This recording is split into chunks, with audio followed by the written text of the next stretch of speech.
Unit 2. Analysis. Outside in the streets of Rome, crowds had quickly gathered and were shouting. The war was over. Peace had returned. Lina Caruso and her mother heard the news from a refugee from Naples. Lina hardly dared believe it. Hurrying back to their house at the top of the town, they heard cheering. But Lina still didn't believe the news until she heard it with her own ears.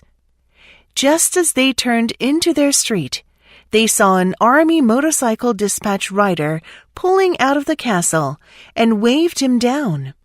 He confirmed that the armistice had been signed. Hostilities would cease, and with them the bombings. Lina almost cried with joy. Joy seemed to overflow from her heart. She hugged her mother and cried.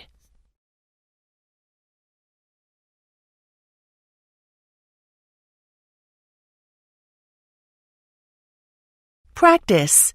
Number 1. With great care, Robert arranged his instruments. His heart was pounding as he observed the morning shadows gradually descending the mountain. Each adjustment was made thoughtfully, every piece of equipment placed just so, all in anticipation of the cave's hidden entrance being unveiled.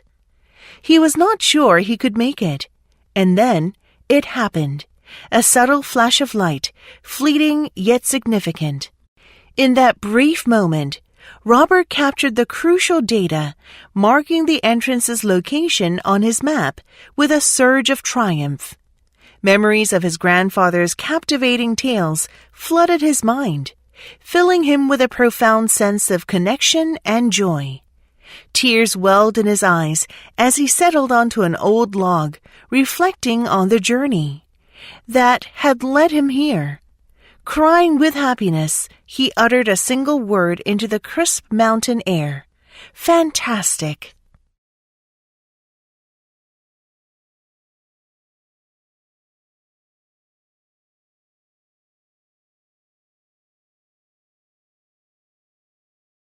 Number 2.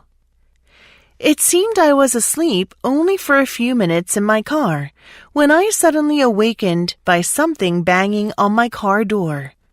I looked through every window, but no one was there. The hitting was getting louder. My mind started racing as I tried to contain the terror that was inching its way into my heart. I desperately screamed, "Please help me."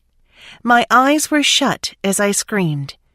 As I shook with fear, I noticed the hitting had stopped. As I slowly forced my eyes to open, I saw there was a man tapping on my window. He was an older man, who didn't look dangerous. "Hello there," he said. "I saw your car on the side of the road. Is everything okay?" I couldn't think of a time I had ever been gladder to see someone.